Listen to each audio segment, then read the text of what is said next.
welcome to our channel The Patrakush Family and welcome to the segment Dare to Dream. सपना देखो, सपने को पूरा भी करो. सपना देखो और सपने को हकीकत भी बनाओ. I am Jaya and I am having Nilanjan with me today and we are going to discuss the misconception of is it really impossible to get a job after the higher studies in the US? What do you think, Nilanjan? I won't say it's impossible, but it's difficult, obviously, for the international students. But there are certain avenues which the international students can avail through which they can get jobs in the US. For example, when an international student comes, they, after their second semester of their studies, they intern with any company. They can go for a curricular practical training.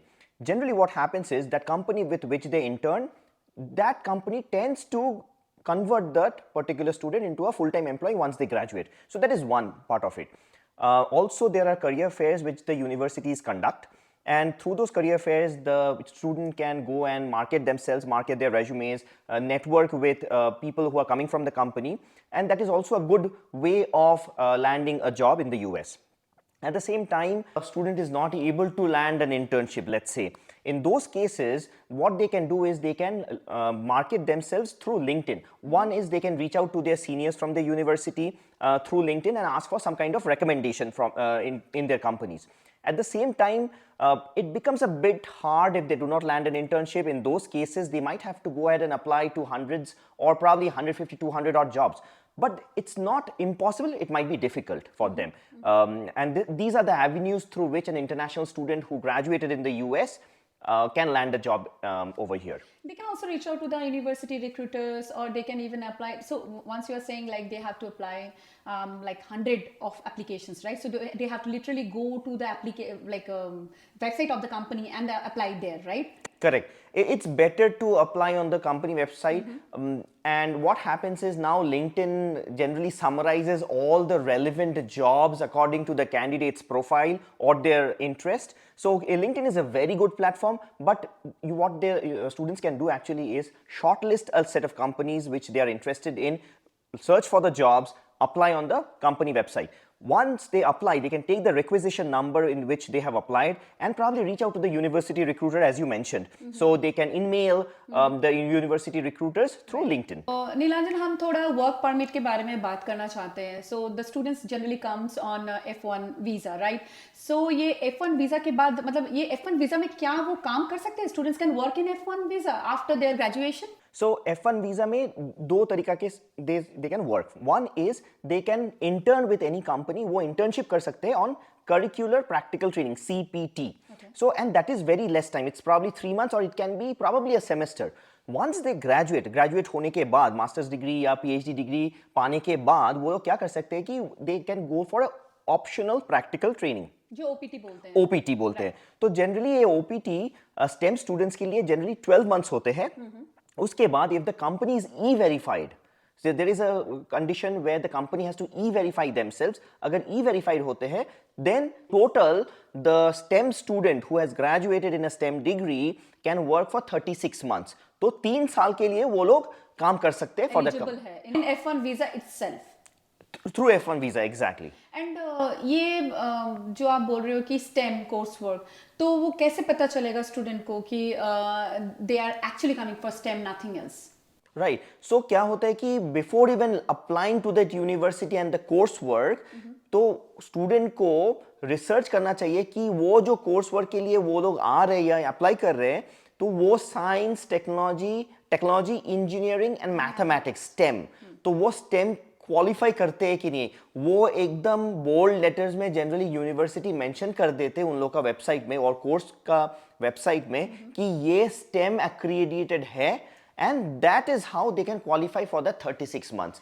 But one caveat is if you are coming for an MBA degree, Masters in Business Administration, which is not STEM, and you will only qualify for 12 months of OPT. Instead of 24 months. Exactly. So you should be very clear and very aware of this fact कि MBA के लिए अगर आप आते हो US, तो you will only be able to work for 12 months, not more than that. Nice. तो ये तो हम बात कर चुके F1 OPT के बारे में. तो once this F1 OPT gets over, like once it's already 36 months time frame, so is this it? Like they can't work more, or is there anything else they can do in order to get their work permit still valid in the US? Right. So once they join a company on OPT, let's say they are working for that company, they should negotiate it with the company's HR as well as the immigration team so that the company should file a H1 for the employee. Once the company files an H1, generally what happens is immediately there will be a change of status from F1 OPT, F1 being the student visa, F1 OPT optional practical training, the employee turns into H1. And this H1 is valid for 6 years in 2 chunks. First 3 years, the employee will be working on H1, then the company has to file an extension, a renewal, and then the employee can work for another 3 years. So a total of 6 years they can work on H1B. Okay, so this H1B is valid for 6 years, right? तो खत्म हो गया फिर work permit, like what is it then? Like कुछ और avenues है कि वो फिर they can continue working in the US? Right, it's a continuous process. Immigration is a huge subject altogether. I am not an attorney, but these are general suggestions where once they are on H1B, then what the company can do is file their green card process. So green card process has 2 steps. One is the PERM, which is the labor certification, and next is the I-140. So the company generally takes about a year and a half to 2 years to complete the whole process of this green card, and then there is the waiting process. So once the company has filed a PERM and I-140 for that candidate, that employee, then the employee has to wait until their date comes for the green card. And right now with the present scenario, Like that's the priority date, famous priority date. it's the priority date. And with the present scenario for Indians, It's very difficult. it's very difficult to get a green card. Although your first 2 steps are complete, but the priority date might or might not come. There is a nice thing about approved I-140, even if you don't get the green card in hand, but at least that I-140, with that you can continuously renew the H1B you are having, right? So it's a good thing even if you don't have the green card for a long time, but still you can work by renewing this the same H1B over and Correct. over. So every 3 years, if your I-140 is approved, like second step of the green card is approved, then you can continuously renew your H1 3 years. Every 3 years you have to continuously renew your H1 and work for the company. So what if a professional, like a student who turned into a professional in H1B, right? Then if their company did not file for the green card or I-140, so he or she is having only 6 years, right? So then they cannot work, right? If that I-140 is not there. Correct. So if the company is not willing to or has not filed the PERM and the I-140, then the 6 years, after the 6 years period, it's called the max out. After that max out, the professional has to go out of the US, stay for a year outside the US, then come back again on H1B. But this H1B, the company which files this H1B has to go through the lottery process. So exactly. So now what is happening is there are 85,000 H1B slots, but the number of applications are much more than 85,000. So last year it was about 700,000 applications for H1B. So this goes through a lottery process, and everyone has to go through the lottery process, whoever wants to get a H1B.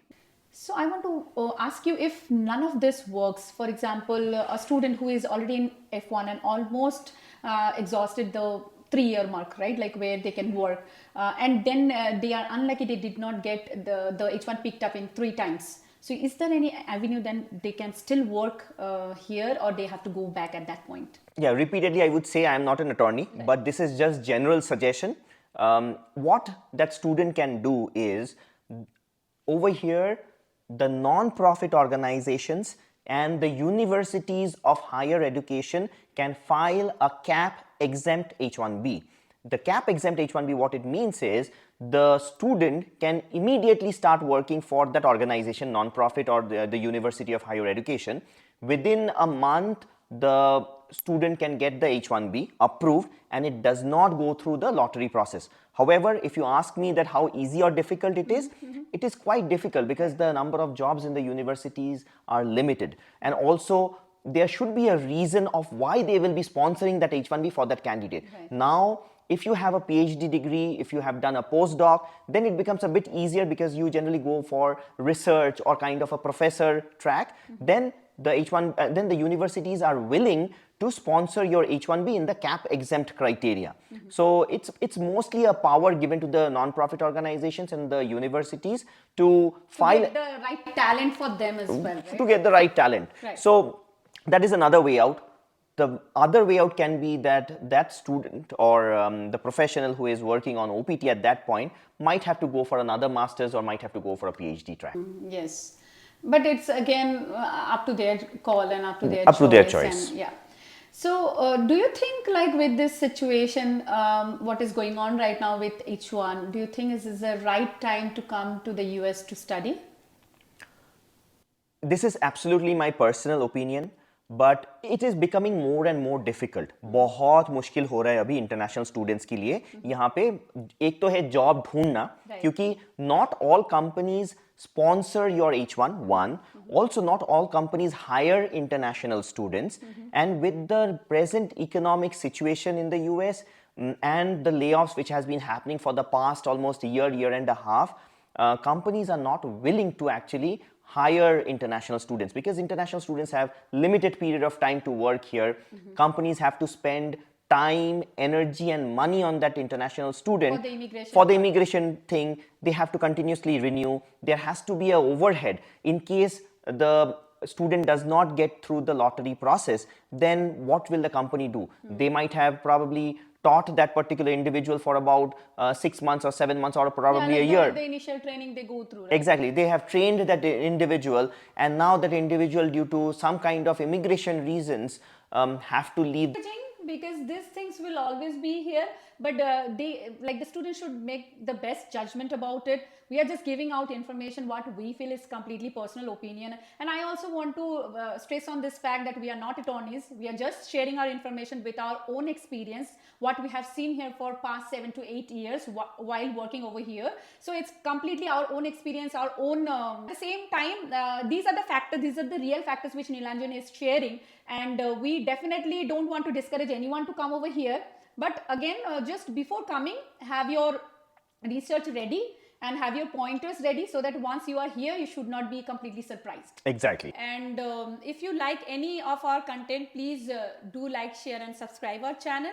And if you have any comments, you want to know anything about US, please go to the comment box and type in your question, and we are there to help you. The next episode will come soon, and till then, dare to dream.